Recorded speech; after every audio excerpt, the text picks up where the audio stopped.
Amazon, Swiggy, big ಬಾಸ್ಕೆಟ್ಗೆ ದತ್ತೂರಿ ಕಂಟಕ. ಇ ಕಾಮರ್ಸ್ನಲ್ಲಿ ದತ್ತೂರಿ ಬೀಜ ಹಣ್ಣು ಮಾರಾಟಕ್ಕೆ ಬ್ರೇಕ್ ಬೀಳುತ್ತೆ. ಅಮೆಜಾನ್, ಸ್ವಿಗ್ಗಿ ಲೈಸೆನ್ಸ್ ಅಮಾನತಿಗೆ ಕ್ರಮ. ಹಾಗೆಯೇ ಇನ್ಸ್ಟಾಮಾರ್ಟ್, ಬಿಗ್ ಬಾಸ್ಕೆಟ್ ಲೈಸೆನ್ಸ್ ಸಸ್ಪೆಂಡ್ಗೂ ಕೂಡ ಕ್ರಮ ತೆಗೆದುಕೊಳ್ಳಲಾಗಿದೆ.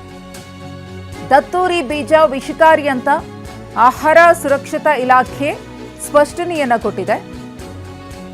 ಹಾಗಾಗಿ ಈ ಆದೇಶ ಆಹಾರ ಸುರಕ್ಷತೆ ಮತ್ತು ಔಷಧ ಆಡಳಿತ ಇಲಾಖೆ ಆದೇಶ ನೀಡಿದೆ. ಪರವಾನಗಿ ಸಸ್ಪೆಂಡ್ ಮಾಡಲು ಕೇಂದ್ರ ಅಧಿಕಾರಿಗಳಿಗೆ ಸೂಚನೆ. FSSAIನಡಿ ಅಪಾಯಕಾರಿ ಹಣ್ಣು ಕಾಯಿ ಮಾರಾಟ ಮಾಡೋ ಹಾಗಿಲ್ಲ. ಈ ಬಗ್ಗೆ ಕಾನೂನು ಕ್ರಮಕ್ಕೆ FDA ಅಧಿಕಾರಿಗಳು ಮುಂದಾಗಿದ್ದಾರೆ. ಆನ್ಲೈನ್ನಲ್ಲಿ ದತ್ತೂರಿ ಮಾರಾಟ ಜಾಹೀರಾತನ್ನು ತೆಗೆಯಲು ಆದೇಶವನ್ನು ಕೊಡಲಾಗಿದೆ. ಕಾರಣ ಅದು ವಿಷಕಾರಿ ಅನ್ನೋ ರೀಸನ್ನಿಂದ.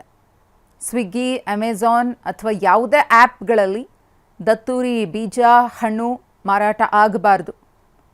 ವಿಷಕಾರಿ ಹಣ್ಣು ಕಾಯಿ ಮಾರಾಟಕ್ಕೆ ನಿಷೇಧ ಇದೆ. ಇದನ್ನು ಉಲ್ಲಂಘಿಸಿ ಯಾರಾದರೂ ಮಾರಾಟವನ್ನು ಮಾಡುವಂತಹ ಪ್ರಯತ್ನಕ್ಕೆ ಮುಂದಾದರೆ ಅವರ ವಿರುದ್ಧ ಕಾನೂನಾತ್ಮಕ ಕ್ರಮವನ್ನು ತೆಗೆದುಕೊಳ್ಳಲಾಗುತ್ತೆ. ಈ ಕುರಿತು ಮತ್ತಷ್ಟು ಮಾಹಿತಿಯನ್ನು ಕೊಡೋದಕ್ಕೆ ನಮ್ಮ ಪ್ರತಿನಿಧಿ ವಿಕಾಸ್ ಇದೀಗ ನೇರ ಸಂಪರ್ಕದಲ್ಲಿದ್ದಾರೆ. ವಿಕಾಸ್, ದತ್ತೂರಿ ಬೀಜ ಹಣ್ಣು ಮಾರಾಟಕ್ಕೆ ನಿಷೇಧವನ್ನು ಹೇರಲಾಗ್ತಾ ಇದೆ. ಲೈಸೆನ್ಸನ್ನು ಕ್ಯಾನ್ಸಲ್ ಮಾಡುವುದರ ಬಗ್ಗೆಯೂ ಕೂಡ ಚರ್ಚೆಗಳು ನಡೆದಿದೆ.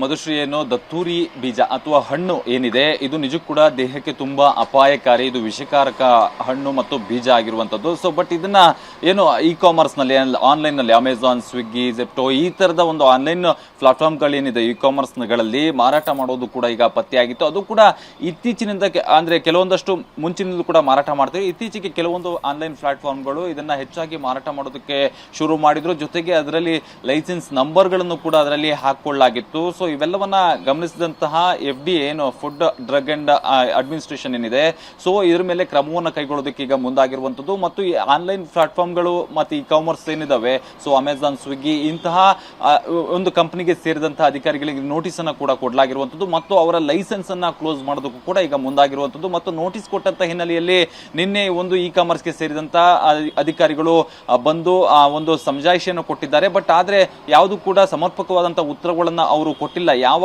ಉದ್ದೇಶದಿಂದ ಇದನ್ನ ಮಾರಾಟ ಮಾಡ್ತಾ ಇದ್ದಾರೆ, ಮತ್ತೆ ಇದಕ್ಕೆ ಲೈಸೆನ್ಸ್ ಇದೆಯಾ, ಮತ್ತು ಇದು ಮನುಷ್ಯರ ಜೀವದ ಮೇಲೆ ಯಾವ ರೀತಿಯಾದಂತಹ ಪರಿಣಾಮವನ್ನ ಬೀರುತ್ತೆ ಅನ್ನುವಂಥದ್ರ ಬಗ್ಗೆ ಎಲ್ಲಾದ್ರೂ ಒಂದ್ ಕಡೆ ಮಾಹಿತಿಯನ್ನು ಕೊಟ್ಟಿರ್ಬೇಕಲ್ವಾ. ಸೊ ಅದ್ರ ಬಗ್ಗೆ ಕೂಡ ಒಂದು ಮಾಹಿತಿಯನ್ನ ಕೇಳಿದ್ರೆ, ಬಟ್ ಇದು ನಾವು ಯಾಕೆ ಮಾರಾಟ ಮಾಡ್ತಾ ಇದ್ದೀವಿ ಅನ್ನೋದ್ರ ಬಗ್ಗೆ ಸ್ಪಷ್ಟವಾದಂತಹ ಉತ್ತರ ಅವ್ರ ಬಳಿಯಲ್ಲೂ ಕೂಡ ಇಲ್ಲ. ಇದು ಸಾಮಾನ್ಯವಾಗಿ ಕೆಲವೊಂದಷ್ಟು ತೊಪ್ಪೆಗಳಾಗಿರಬಹುದು, ಮಣ್ಣಿನ ದಿಬ್ಬಗಳು, ಆ ರೀತಿಯಾದಂತಹ ಪ್ರದೇಶಗಳಲ್ಲಿ ಬೆಳೆಯುವಂತಹ ಹಣ್ಣು. ಬಟ್ ಇದನ್ನ ತಿಂದ್ರೆ ವಿಷಕಾರಕ, ಜನ ಅದನ್ನ ಸೇವನೆ ಮಾಡಿದ್ರೆ ಅದರಿಂದ ಸಾವು ಕೂಡ ಸಂಭವಿಸಬಹುದು. ಸೊ ಅಂತ ಹಣ್ಣುಗಳನ್ನ ಇ ಕಾಮರ್ಸ್ ಮುಖಾಂತರವಾಗಿ ಮಾರಾಟ ಮಾಡೋದಕ್ಕೆ ಈ ಕಂಪನಿಗಳು ಹೊರಟಿರೋದ್ರಿಂದಾಗಿ ಇದ್ರ ಮೇಲೆ FSSAI ಅಂಡ್ FDA ಅಧಿಕಾರಿಗಳು ಈಗ ಕಣ್ಣಿಟ್ಟಿದ್ದಾರೆ. ಒಂದು ವೇಳೆ ಇದನ್ನ ಮತ್ತೆ ಮಾರಾಟ ಶುರು ಮಾಡಿದ್ರೆ ಸೊ ನಿಮ್ಮ ಲೈಸೆನ್ಸ್ ಅನ್ನ ಕ್ಲೋಸ್ ಮಾಡ್ತೀವಿ ಅಂತ ಹೇಳಿ ಕೂಡ ಹೇಳಲಾಗಿರುವಂತದ್ದು. ಆದ್ರೆ ನೋಟಿಸ್ಗೂ ಕೂಡ ನೀವು ಸಮರ್ಪಕವಾದಂತಹ ಉತ್ತರವನ್ನು ಕೊಡ್ಬೇಕು. ಯಾಕಂದ್ರೆ ಇಷ್ಟು ದಿನ ಮಾರಾಟವನ್ನ ಮಾಡಿದ್ದಾರೆ ಮತ್ತು ಇದನ್ನ ಎಷ್ಟು ಜನ ಕೊಂಡ್ಕೊಂಡಿದ್ದಾರೆ, ಯಾರ್ಯಾರು ಖರೀದಿಯನ್ನ ಮಾಡಿದ್ದಾರೆ, ಎಷ್ಟು ಜನ ಇದು ಮಾರಾಟ ಎಷ್ಟಾಗಿದೆ ಅನ್ನೋದ್ರ ಬಗ್ಗೆ ಕೂಡ ಸಂಕ್ಷಿಪ್ತವಾದಂತಹ ಒಂದು ಕ್ಲಾರಿಟಿಯನ್ನು ಕೊಡೋದಕ್ಕೆ ನೋಟಿಸ್ ಅನ್ನು ಕೊಟ್ಟಿತ್ತು. ನಿನ್ನೆ ಯಾವಾಗ ಟಿವಿ9ನಲ್ಲಿ ಈ ಒಂದು ವಿಚಾರ ಸುದ್ದಿ ಪ್ರಸಾರವಾಯಿತು, ಸೊ ಆಗಿಂದ FDA ಅಧಿಕಾರಿಗಳು ಮತ್ತು FSSAI ಅಧಿಕಾರಿಗಳು ಅಲರ್ಟ್ ಆಗಿದ್ದಾರೆ. ಎಲ್ಲಾ ಇ ಕಾಮರ್ಸ್ ಪ್ಲಾಟ್ಫಾರ್ಮ್ ಗಳ ಪರಿಶೀಲನೆ ಕೂಡ ನಡೆಸ್ತಾ ಇದ್ದಾರೆ. ಮತ್ತು ಈ ಆನ್ಲೈನ್ ಈ ದತ್ತೂರಿ ಬೀಜವನ್ನ ಯಾವುದಕ್ಕೆಲ್ಲ ಬಳಕೆ ಮಾಡಲಾಗ್ತಾ ಇತ್ತು, ಜನಸಾಮಾನ್ಯರ ಖರೀದಿಯ ಒಂದು ಪರ್ಸೆಂಟೇಜ್ ಅಥವಾ ಪ್ರಮಾಣ ಎಷ್ಟಿತ್ತು ಅಂತ ವಿಕಾಸ್?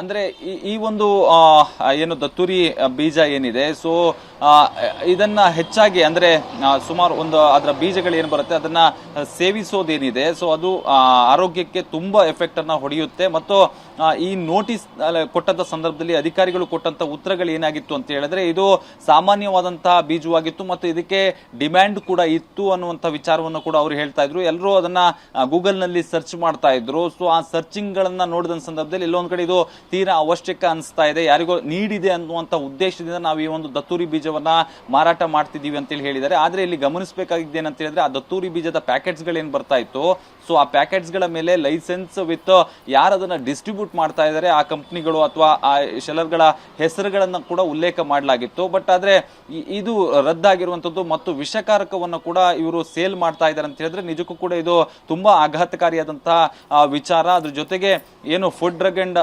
ಏನಿದ್ದಾರೆ ಸೊ ಅವರು ಕೂಡ ಇದನ್ನ ತೀರಾ ಗಂಭೀರವಾಗಿ ಈ ಒಂದು ಪ್ರಕರಣವನ್ನ ಗಮನಿಸಿರೋದ್ರಿಂದಾಗಿ ಸೊ ಇದು ಸಂಪೂರ್ಣವಾಗಿ ಇದನ್ನ ಕ್ಲೋಸ್ ಮಾಡಲಾಗಿದೆ. ಸದ್ಯಕ್ಕೆ ಈಗ ಅಧಿಕಾರಿ ಅಂದ್ರೆ ಈ ಆನ್ಲೈನ್ ಪ್ಲಾಟ್ಫಾರ್ಮ್ ಗಳು ಏನಿದ್ದಾರೆ ಸೊ ಅವರೆಲ್ಲರೂ ಕೂಡ ಇದನ್ನ ಸಂಪೂರ್ಣವಾಗಿ ನಾವೀಗ ನಿಲ್ಸಿದೀವಿ, ಮಾರಾಟವನ್ನ ಮಾಡ್ತಾ ಇಲ್ಲ ಅಂತ ಹೇಳಿ ಹೇಳಿದ್ದಾರೆ. ಬಟ್ ಇಷ್ಟು ದಿನ ಯಾಕೆ ಮಾರಾಟ ಮಾಡಿದ್ದೀರಿ ಅನ್ನುವಂತ ಸಮಜಾಯಿಷಿಯನ್ನ ಕೇಳಿದರೆ ಅಮೆಜಾನ್ ಸೇರಿದಂತೆ ಈ ಸ್ವಿಗ್ಗಿ ಅವರು ಏನಿದ್ದಾರೆ ಸೊ ಅವರೊಂದು ಉತ್ತರವನ್ನ ಕೊಟ್ಟಿರೋದು ಇದು ಸಮರ್ಪಕವಾಗಿಲ್ಲ ಅಂತ ಹೇಳಿ ಮತ್ತೊಂದು ನೋಟಿಸ್ ಅನ್ನ ಕೊಟ್ಟು ನಾವು ಕೆಲವು ದಿನಗಳ ಸಮಯಾವಕಾಶವನ್ನು ಕೊಡಿ ಅದಕ್ಕೆ ಸಂಪೂರ್ಣವಾದಂತ ಕ್ಲಾರಿಟಿಯನ್ನು ಕೊಡ್ತೀನಿ ಅಂತೇಳಿ ಈಗ ತೆರಳಿರುವಂತದ್ದು. ಸದ್ಯ ಇದ್ರ ಮೇಲೆ ಒಂದು ಕಠಿಣವಾದಂತ ಕ್ರಮ ಕೈಗೊಳ್ಳೋದಕ್ಕೆ ಫುಡ್ ಡ್ರಗ್ ಅಂಡ್ ಮತ್ತು ಧನ್ಯವಾದ ವಿಕಾಸ್ ತಮ್ಮ ಮಾಹಿತಿಗಾಗಿ.